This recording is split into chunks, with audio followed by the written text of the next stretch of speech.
Redefined is hosted by me, Zainab Salbi, and brought to you by Find Center, a search engine for your soul.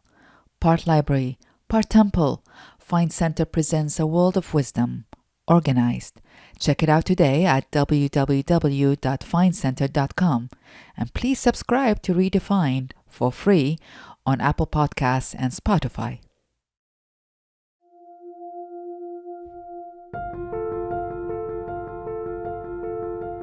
What's most important about life? What is the essence of life? Is it what we do, how much we earn, how many social media followers we have? Or is it, do we live our lives in kindness to ourselves and to others? Do we live our lives in love to ourselves and to others? In nearly losing my life, I was confronted with these questions, and it led me to the conversations that make up Redefined, about how we draw our inner maps and the pursuit of meaningful personal change. My guest this time is Hugh Jackman. Hugh, as many of you know, is an international icon, one of our most compelling actors and performers, both on stage and on screen. From playing Wolverine in the X-Men movies, one of my favorite characters, to portraying P.T. Barnum in The Greatest Showman, and now his upcoming Broadway show, The Music Man. He does it all. But the conversation in this episode is not about Hugh's successful career. It is about his personal journey of growth and transformation. From a childhood heavy with fears to a quest to break that pattern, Hugh has become greatly attuned to a process of perpetual healing and study. His approach to self-improvement is tender and rigorous, open-minded and disciplined. He seeks out experts and reads constantly. He meditates, manifests, and gets the help he needs to grow as a man, as a husband, and as a father. Our conversation reflects on so many of Hugh's learnings about family, love, and God, about connecting nature to happiness, and about realizing what to hold on to and how to let go. He's a man who truly and refreshingly speaks from his heart. Join us. It's so good seeing you. You too. I'm thrilled to do this. Thank you. And I gotta tell you, because I heard you on Tim Ferriss talking about a manifestation exercise that you do, right? Which is, as I understand it, you write the day, your expectations of the day or your prediction of the day in advance in a note. In present tense. In present tense, exactly. Yes. And then you see how it gets manifested. So I hear it and I was like, it's a great exercise. I'm going to do it. And I do it the day before our originally scheduled interview, right? So I write, it's a great day. It's fantastic. I have a great conversation with Hugh Jackman. It's gonna wonderful. Wow, fantastic. And then half an hour before the interview happens, and, I have a huge thunderstorm in here. The electricity gets turned off, it's cut off, and neither myself nor my neighbors have any internet, right? Like I go from one neighbor to the other. Oh. I have an interview, and they're like, no internet in the near vicinity in where I live, right? I live in upstate New York, as you know. So I was like, okay, and first of all, thank you so much for agreeing to reschedule it and being so flexible about it. I really appreciate it. But then I went to reflect, right? This, the electricity came out a few hours later, came back, and then second half of the day was actually a good day, and things happen. And then I was like, so, okay, what am I not doing right in the manifest exercise? What is the attitude one should have, when things doesn't happen? How do, and I really need to ask the one who told me about that, which is Hugh. So can you please tell me? Lauren Zander, who taught me this method, would often pick me up on things that I said, this didn't happen. She goes, read to me what you wrote. And so I would read, she goes, not specific. I said, what do you mean? She said, okay, Zainab, for example, I'm going to have a great conversation with Zainab. It's going to be this, it's going to be that, I'm going to learn, she's going to learn, we're going to connect. She goes, "Did you say today?" And I said, "Well, no, it was scheduled for today, but you didn't say I have a great talk today." I was like, "You got to be that specific." She goes, "Yeah, you're a backgammon player like me, right? Yeah, I love backgammon. When I'm manifesting, I'll go 7. I need a 7.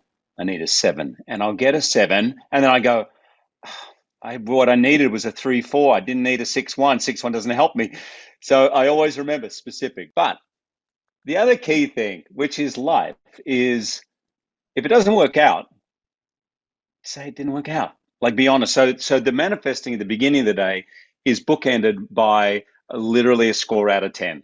So I'll write down today is going to be X, Y, Z. And at the end of the day, I'll look at it and I'll look back and go, wow, that was a 4. That was a 4. And so the way I was taught is if it's anything under like an 8, if your day is anything under an 8, then you need to purge it out. Literally, I'll get my recorder on my phone and I'll just go, oh, this, blah, blah, blah, blah, blah, every thought, this, why, this didn't happen. And then the thing, and my neighbors weren't there, and my thing, and the thing, and my, everything out. And then to start again tomorrow. So it's a mixture of specific and then being accountable. Specific, being accountable. Okay, I got it. And I would add to it, because this is impacted by the culture I come from.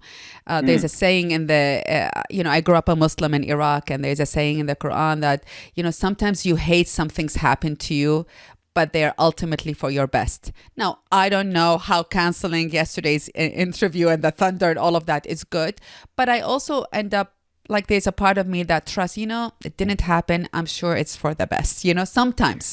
Can I add to that? Yes, I please. Totally agree. I'm not sure it was the best for you, but it really worked for me because Really? I had arranged it at 11:30 and we had a massive storm here, and it turned out my son was having a driving lesson and he was really a bit nervous about it because it was really tough. And he said, I feel really bad, but I'd really love it if you were there. And I said, no problem. I'm there. I'm so happy.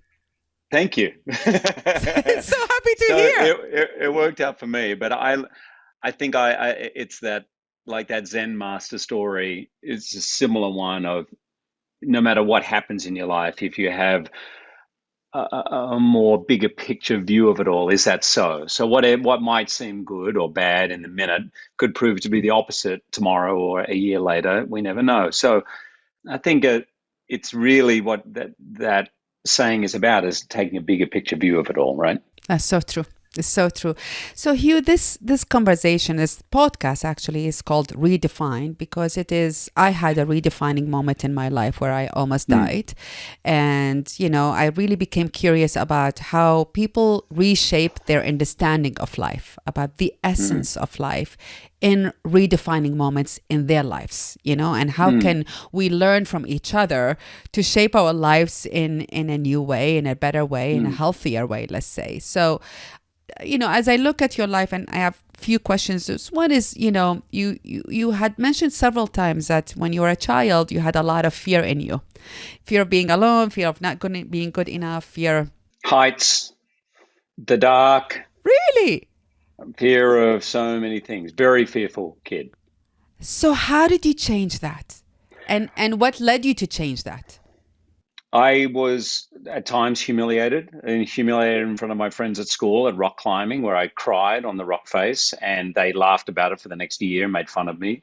So I had to solve that because I just felt I was literally your world, your friends. I was just like, this is a disaster. And so I would make myself go down to the diving board at my school. There was just a 3-meter diving board, but I would never have thought of going up. And I jumped off it until it was fine. And then everyone in Australia seemed to be jumping off things, cliffs, things, it was roller coasters. And if you didn't, it was just horrible. So I got through it, but I guess that's a little bit of a insight into me. I think maybe the youngster 5 kids, that feeling of you don't want to be left behind. You want to be able to catch up and keep up with the others. So I would force myself to go through the fear.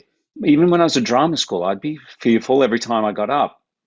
I would go first rather than wait, because I figured if I waited, I might end up just sort of not getting up or not doing anything. So I would always put my hand up first. just to continually confront it. And since then, I've read amazing books by Stephen Pressfield, The War of Art, which kind of says that that thing that you're fearful of is in fact your roadmap. That's what you're meant to learn. Not jumping off a cliff, obviously, but with some reason. But that thing you're scared about is exactly where you need to put your energy. And I think that's been my philosophy. I loved Baz Luhrmann. I worked with Baz Luhrmann on the movie Australia, and on his letterhead, he has written, "A life lived in fear is a life half lived," and I really agree with that.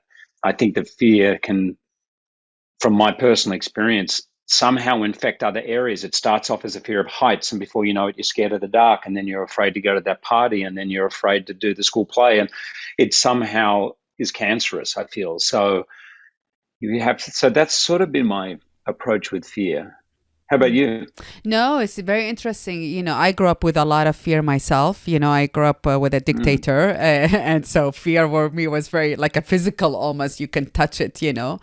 And then I came to America, and there's no need to fear the dictator, but I'm still afraid. Right? Like I would be afraid of uttering Saddam Hussein's word in my backyard, in my own home. It's like, shh, in case he hears us, And at one point I realized I'm going to stay in this fear, and I'm becoming the prison guard to my own fear, or I take this leap of faith and break away from it. I decided I'm going to take a leap of faith and jump off the cliff. And I don't know if I'm going to land or not, but I rather speak the truth than live in this fear and die in it. And, it works. I totally relate to that. I can totally relate to that. A lot of the fear is of being found out or covering up. I used to have that a lot in my acting even. I'd get on a job and I'd be the lead in a big movie, $100 million movie. And I'm going, I hope this is okay. I hope it's all right. I feel a bit weird about this scene. I don't know if I can pull this off. But do not show that on set. Like, you're the quarterback. Like, you've got to be, give me the ball, coach, give me the ball. Like, so I was hiding. And since then, I've let go of that. I'll say to a director, like, dude, I feel really weird about this. I'm really nervous today. And they go, okay, what is it? And I said, I don't know. I know this is an important scene. I'm not 100% sure to play it. And I said that to Jason Reitman on the front runner, and he goes, I'm so glad you said that. He goes, because I'm really nervous about it too. And he goes, let's just make a pact. We will not leave this scene until we're both really, really happy. And I was like, oh, okay. And he goes, I promise you, I will not move on from the scene unless it's fantastic. I was like, oh, and a lot of the fear went. So, but I have to say to you, I've had a kind of redefining moment or a defining moment recently in my life. And I'm working with a therapist who, I want to name him, but I haven't named him before. I'm not sure if that's a cool thing to do, if he's all right with that. I don't know how that works. Anyway, so just I'll ask him next time I speak. But for now, he's been fantastic. And he's made me realize that my attitude to fear that I was explaining to you was too harsh. I was too harsh on myself. There was a lot of, do not feel that. Stop. That's weak. Yeah. Come on. Get on with it. Push yourself.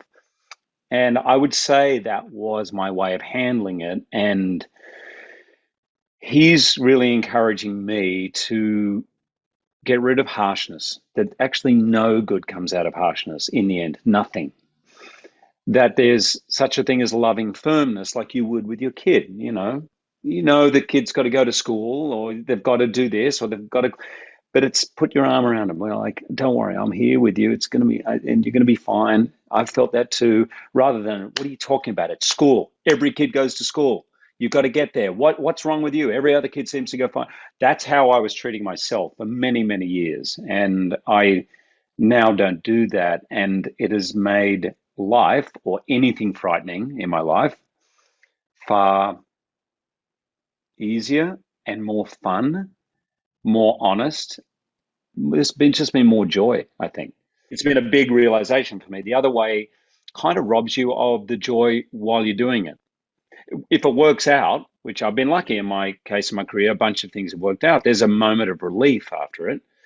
But then it's like, oh, well, what's next? There's just not the feeling of joy during it as much as there could be.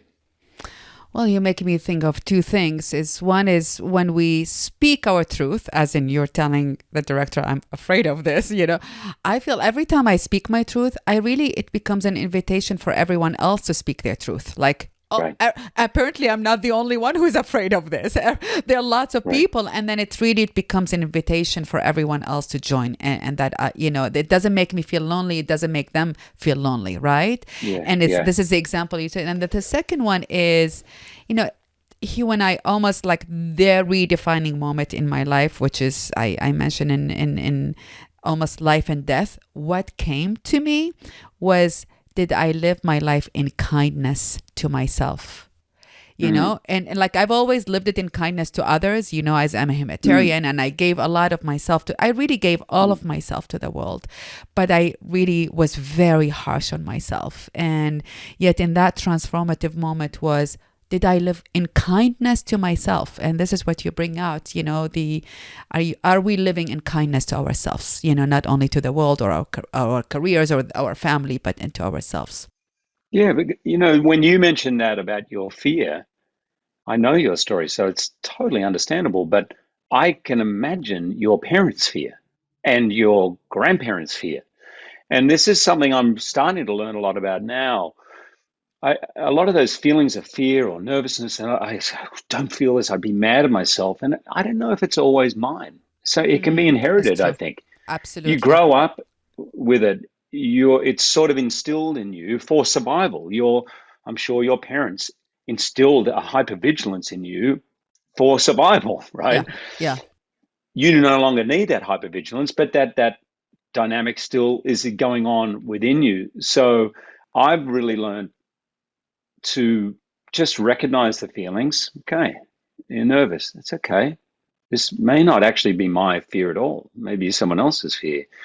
But it's all right. Just feel it. And there's certainly that little boy that I was telling you about that was always scared is still there. And so rather than berating that little boy for feeling that and pushing him and come on, I'd say, come here. Just put him in my heart.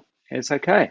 Because actually that little boy is probably all the gifts I have to offer is all in there too. So I have to make that little boy feel really comfortable about rock climbing or whatever it happens to be. That's so beautiful. Well, let me ask about rock climbing, because you're from Australia, and not to generalize the entire Australian population, but in my visits to Australia, it's a very outdoorsy culture. It's like there's a lot of connections to nature, more than other cultures, I would say, from water to earth to.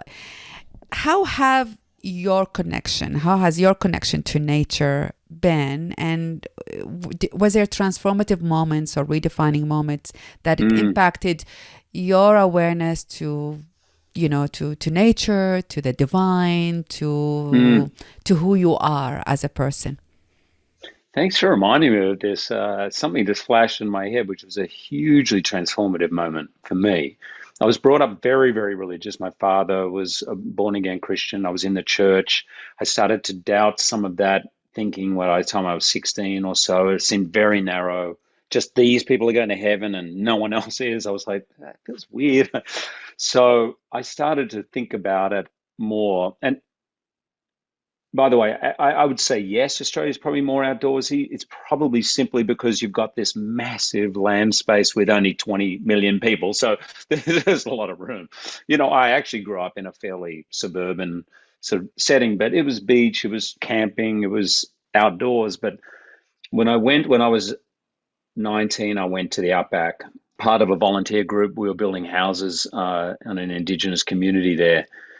And then I was asked to stay on and run the general store for the guy who had never taken a vacation. So I said, yeah, and I stayed for a month. And over those 3 months, something happened to me because you can't be in the outback of Australia without somehow getting more and more grounded, feeling that humility of being just such a little speck in this enormous, beautiful spiritual landscape. And it's got a spiritual feeling. It's humbling as well as comforting. I felt honestly happy. I didn't know you could feel this happy. Everyone left. The group I was with all left. I was on my own with the Indigenous community. By the way, I'm in touch with one guy, Peter Wilson, Indigenous guy there to this day, and we would just hang out. Like I would work in the general store with everyone, and then we would go and watch the sunset, and we'd wake up in the morning, we'd swim in the water holes, and I just felt so happy to the point where when it was time to go back for my second year of university or college, I wasn't going to go back. I was I I was happier, so happy. I cried the entire. I ended up being convinced by my father to go back. I cried the entire way home. Like I I think it was for the first time in my life I'd had long enough in such a beautiful natural environment that I felt the simplicity and beauty of being human. We if, I think we complicated so much with our family or school life or in college. What are you going to do with yourself? There's so much going on in my head, and when you pour a glass of water and it's cloudy, somehow over those 3 months that all just settled, and it was just simple. I was just there, and in some ways, I'm still probably searching for that happiness, sense of pure happiness that I had back then. That was a huge revelation to me.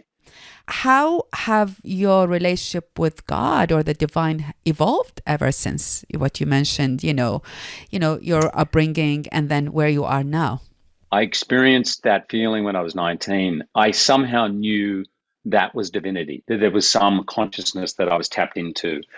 I then spent a couple of years searching and reading and not really knowing how to put a name or a label to it, but I had it here. And then I went to a place. I met a guy I was acting with. He just had something about him, and I said, "Dude, there's something about you, and I don't know what it is, but I need some of that." And he said, "Well, I go to this place called the Philosophy School, which I went to, and it sort of really changed my life because it's not in any way didactic, and it's a place where I learned transcendental meditation, which made my human experience even deeper. I've been doing that for 25 years. That was a huge moment.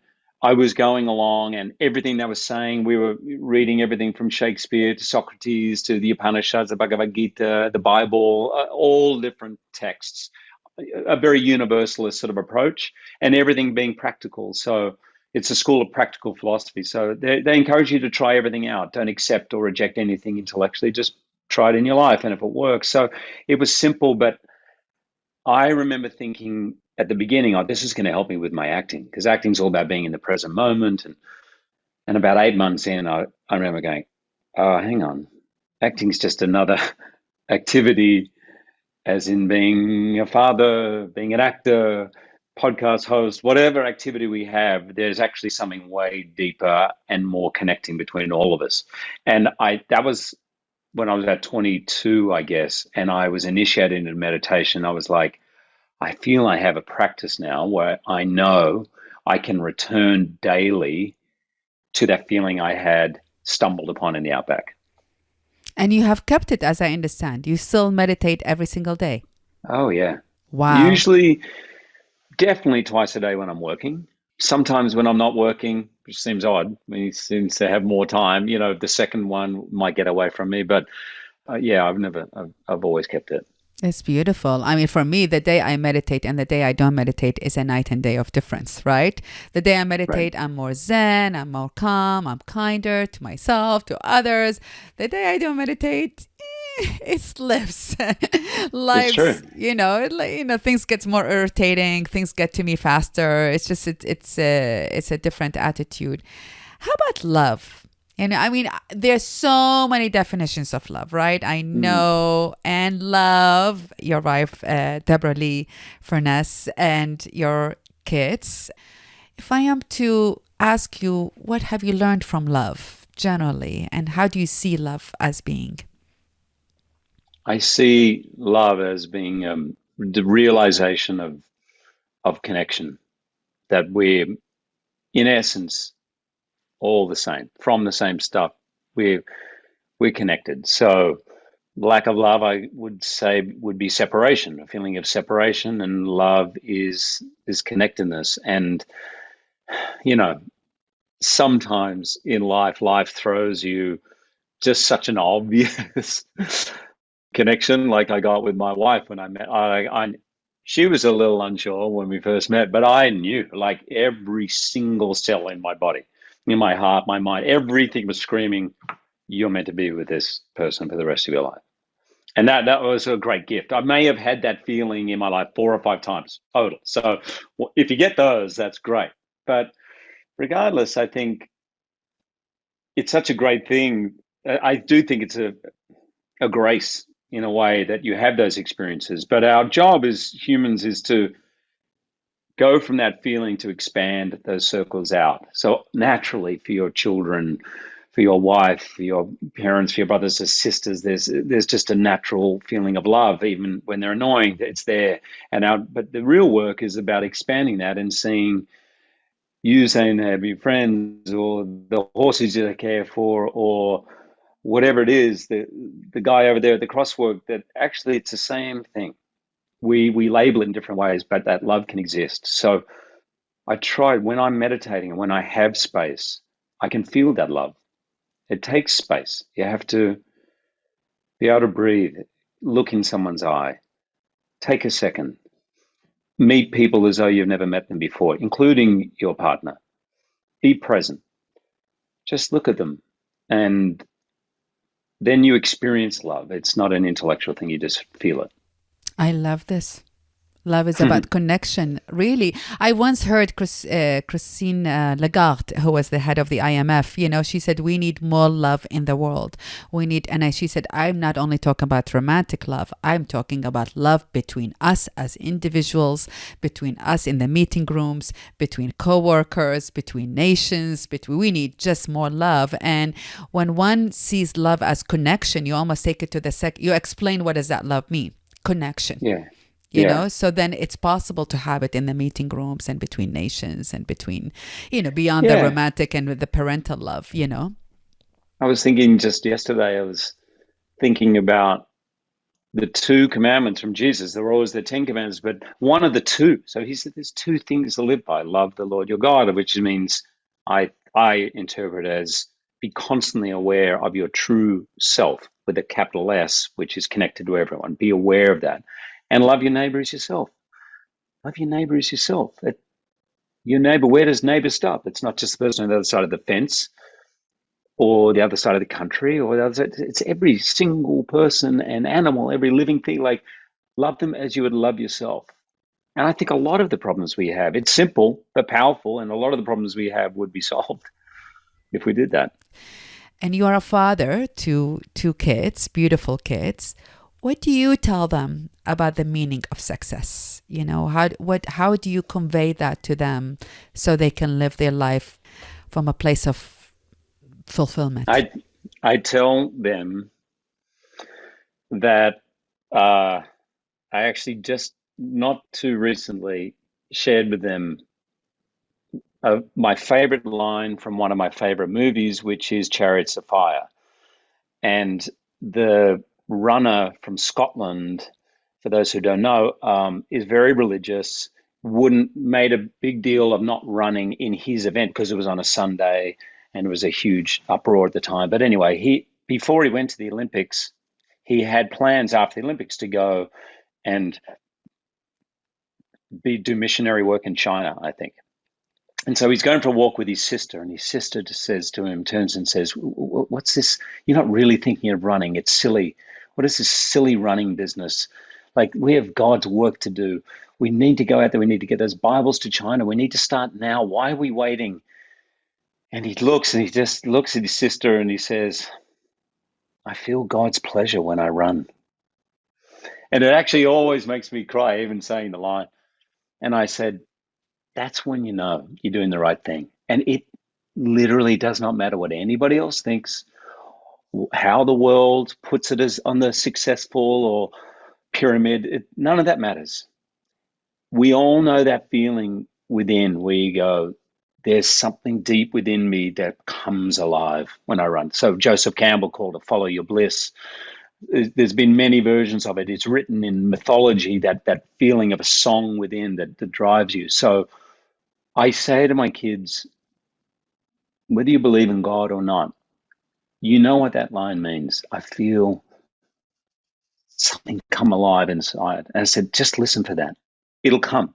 It comes to everybody at some point. You ask anybody, they'll have a feeling whether they ignore it or not. And it happened to me when I was 14. I told you my father was converted by Billy Graham. He was so very evangelical, sort of Christian. And so we would go to revivals. And I remember we went to one, and there was always a lot of energy, usually rock groups, Christian rock, that kind of thing, people getting converted.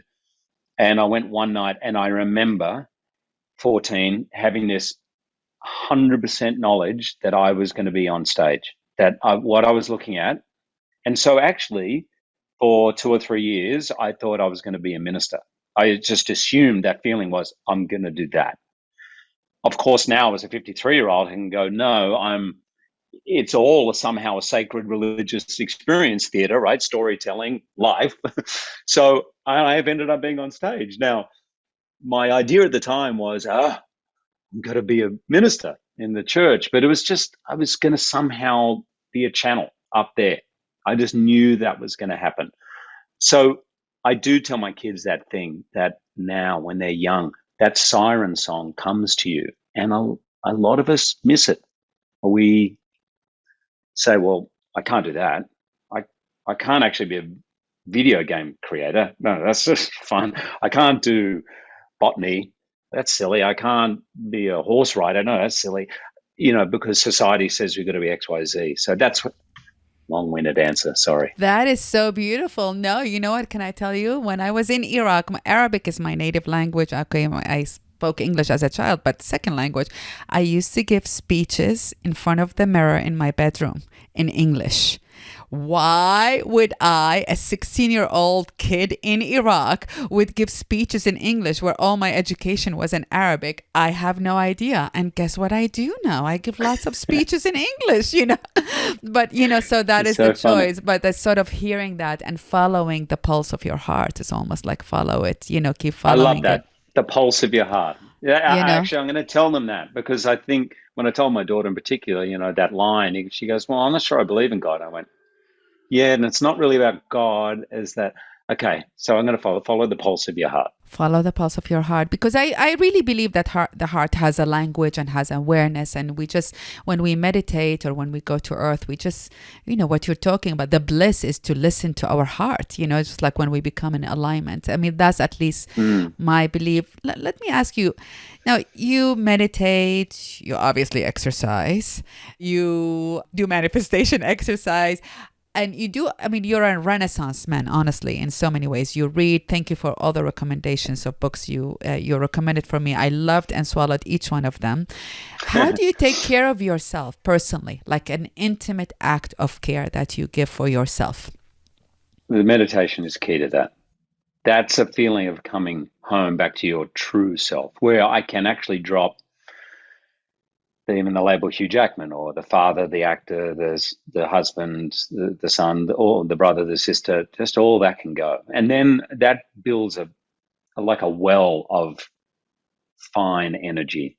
It feels like drawing back the bow. That's the best way. But, I've learned over the years the things that work for me. And I know at times I'm really busy and I have a lot of demand. So if I don't meditate, I won't be able to fulfill them. If I drink too much, I won't I know drinking is not great for me. Not that I get hungover, but I get a little negative and a little sad. So, and to keep learning, not get arrogant to think, oh, I've got it, I've learned everything. So I still have an acting coach, and I still have a singing. In fact, after this, I'm doing a singing lesson, and keep reading and being open. And in the end, the beauty of being an actor is you're learning all the time. That's, my acting teacher on day one said to me, he goes, you all here can act. There was 18 of us. You can all act. The next 3 years are about the other 90% of the time, because you're actually here to learn how to learn. So I think that state of curiosity is important and feels natural to me. And I think that all of that stuff helps me. Eating well helps me. If I don't, I actually just start to feel negative. I jump in the ocean every time I'm down here, whether I want to, even this morning, but I didn't really feel like it. And I just know those things will help. me feel better. So there is a knowing and there's a discipline of doing it. Like the knowing that if I do this, I feel better. But then sometimes you don't want to jump into the cold ocean and you do it anyway. Yeah, because that discipline gives you some freedom in the end. And I do have to be careful. My wife is a great antidote. I can be a little, my father, like, this is what you're meant to do. You said you're going to do that. Said you're going to do this. I have to, like, it's okay. It's all right. I get and Deb catches me all the time. Like, we'll be driving back on a Sunday and we'll say, well, let's leave about 12 o'clock. And about 11:30, I'm like, aren't we leaving at 12? And she goes, well, about that. And I'm saying, but come on, we've got to, and then she goes, we said 12, it could have been 12:30. I'm like, oh yeah, it's okay. Like, I have a question for you. I was rewatching the Les Mis the other day, and the character you play, Jean Valjean, kept on asking, who am I? It really resonated with me because I was asking myself, who am I for years, and honestly, until recently that I was meditating for a long time, and I'm like, this question, who am I, stays with me all the time. So I kept on. And then I get a line in my meditation. This is, sometimes when just wisdom just drops to you when your brain is not thinking. And I hear, I am. How dare you ask, who am I? I am. So my question for you, who are you? You just gave the answer. Because we can spend so many hours constructing a really compelling, interesting, funny, hopefully intelligent sort of cover, creating an adaptive self. We can do that for whatever reason. And I think what I'm realizing as I get older is you don't need any of that. We just are. And I feel that when I'm in the outback when I'm 18. I feel that when I meditate. I feel that when I'm talking with friends. Like but sometimes I feel the need to, I better be a little more. Oh no, you're the lead of that musical. We start rehearsals tomorrow. Okay, no, you've got to go in. It's okay. Just go in and be an actor, and here we go. Let's join together. So literally, that I am is everything that I started to learn when I was like 20, 21. And that I think is the first commandment, actually, that Jesus said of his two. It's realizing, love the God with all your heart. That's like, realize yourself, self-realization, I am. And then love your neighbor as yourself. That's all we need. Oh, can I tell you, I really believe that all what God wants out of us. I mean, and I love God. God for me is everything. It doesn't matter what God is. Everything is all what God wants out of us is to fulfill our full potential. That's it. Fulfill whatever it is, be a driver or an actor or an author. It doesn't matter. Just fulfill your full potential. I know you have to go for the class. I have one last question. What transformation for yourself, for your family, and for society do you hope are ahead?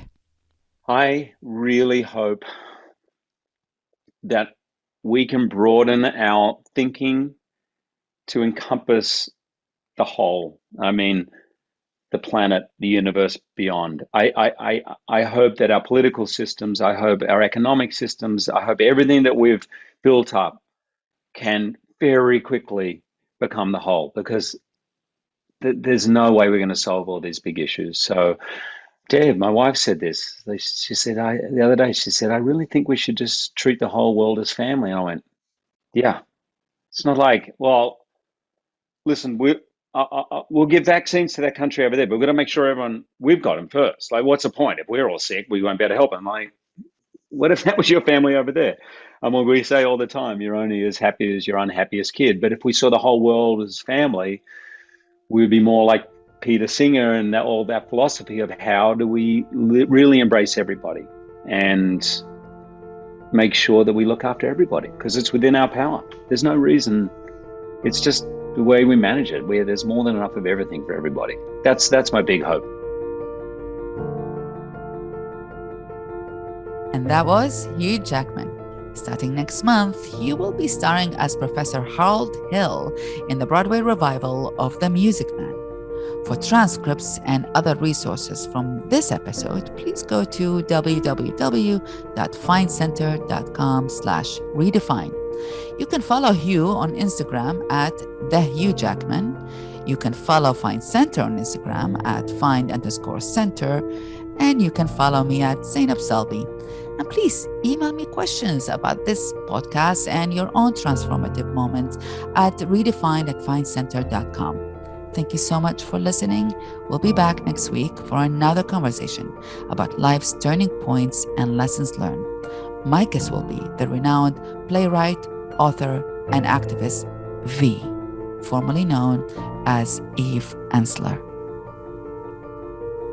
Redefined is produced by me, Zainab Salbi, along with Rob Carso, Casey Khan, and Howie Khan at Freetime Media. Our music is by John Palmer. Special thanks to Michelle Schweitzer, Neil Goldman, Carolyn Pincus, and Shara Johnston. Looking forward to seeing you next time.